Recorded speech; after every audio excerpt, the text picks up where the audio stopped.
تو یہ شہید کہاں ہوتے ہیں؟ اسی دنیا میں اگر ہوتے ہیں تو وہ یہ تمنا کیوں کر رہے ہیں ان ارد الی الدنیا، مجھے لوٹا دیا جائے دنیا کی طرف؟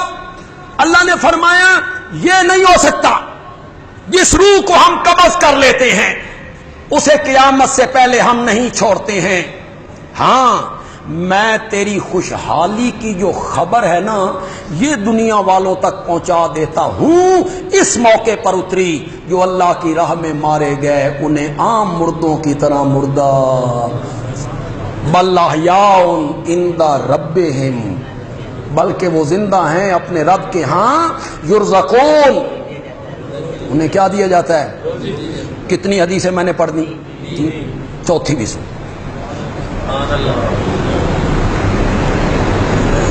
سراقہ بن حارث بدر میں شہید، بدر میں یہ اپنی ماں کے بڑے لاڈلے تھے اور اکلوتے تھے، اور چھوٹی عمر میں جام شہادت نوش کی۔ یہ شہید ہو گئے۔ ان کی جو والدہ تھیں وہ بڑی پریشان، وہ بشری ایک تقاضا ہوتا ہے، انسانی ایک تقاضا ہے جدائی کا۔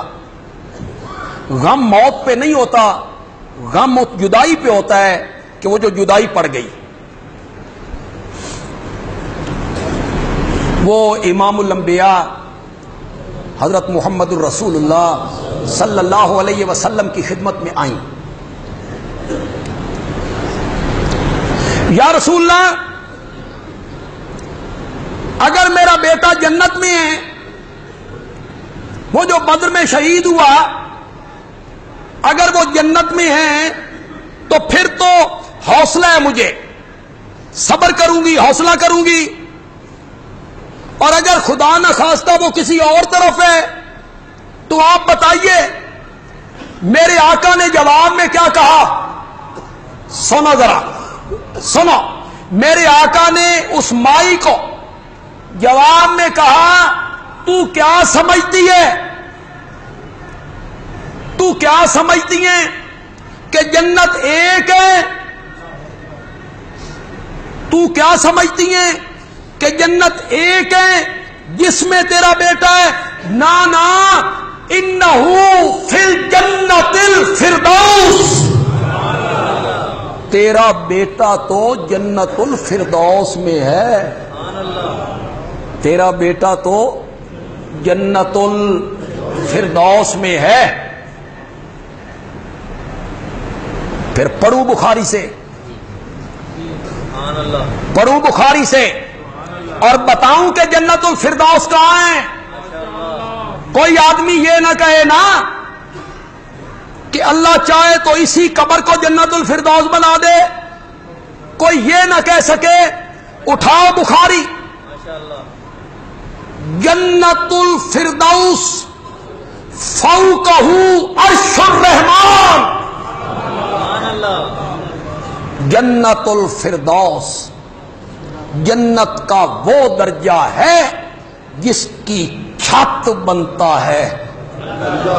زور سے بولو یار، زور سے بولو یار۔ فوقہ فوقہ عرش الرحمان، جس کے اوپر صرف ایک چیز رہ گئی ہے، اور وہ کیا رہ گئی ہے؟ یہ ہے جنت الفردوس۔ تیرا بیٹا عام جنت میں نہیں ہے۔ تو میرے نبی نے اس شہید صحابی کی زندگی کی جو بات کی تو وہ کس جگہ کی بات کی؟ جنت الفردوس کی۔ یہ جنت کا سب سے اعلیٰ درجہ ہے، اعلیٰ درجہ۔ حضرت سیدہ فاطمہ رضی اللہ تعالی عنہا، پہلی 3 بہنیں تو ان کی پہلے فوت ہو چکی تھی، وہ اکیلی تھیں۔ بابا کا صدمہ انہیں اکیلے برداشت کرنا پڑا۔ پھر بابا کو ان کے ساتھ پیار بھی بہت تھا، محبت بھی بہت تھی، احترام بھی بہت تھا۔ یہ تشریف لاتی تو میرا نبی اٹھ کے ان کا استقبال کرتے تھے، ماتھا چومتے تھے، چادر پہ بچھا۔ فاطمہ تو بضعۃ منی، فاطمہ میرے جگر کا ٹکڑا ہے.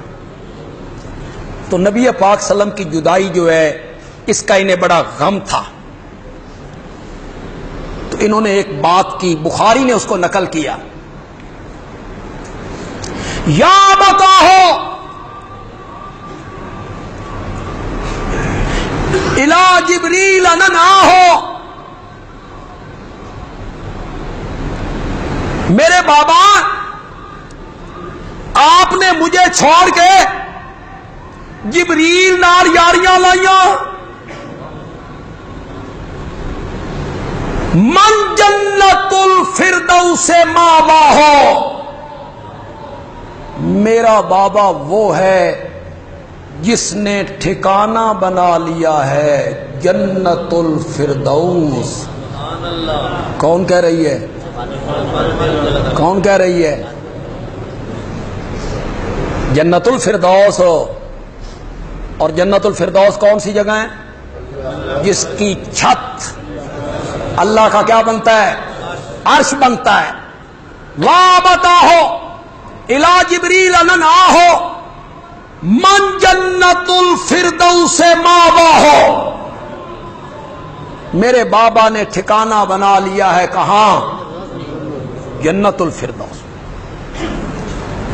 انشاءاللہ آئندہ جمعہ اس مضمون کو آگے بڑھائیں. آج تو میں نے اس آیت کی تفسیر میں 4 حدیثیں پیش کی. 4 حدیثوں سے میں نے اس آیت کا مفہوم اور آیت کی تفسیر آپ کے سامنے بیان کی کہ شہیدوں کے جسم اس دنیا میں ہیں اور ان کی روحیں کہاں ہوتی ہیں؟ انشاءاللہ میں آئندہ جمعے کچھ اور حدیث کے حوالے بھی، قرآن کے حوالے بھی اس بات پر پیش کروں گا کہ شہید کی جو زندگی ہے اور شہید مرنے کے بعد اور قتل ہونے کے بعد کہاں پہنچ جاتا ہے؟ جنت میں پہنچ جاتا ہے. اس پر گفتگو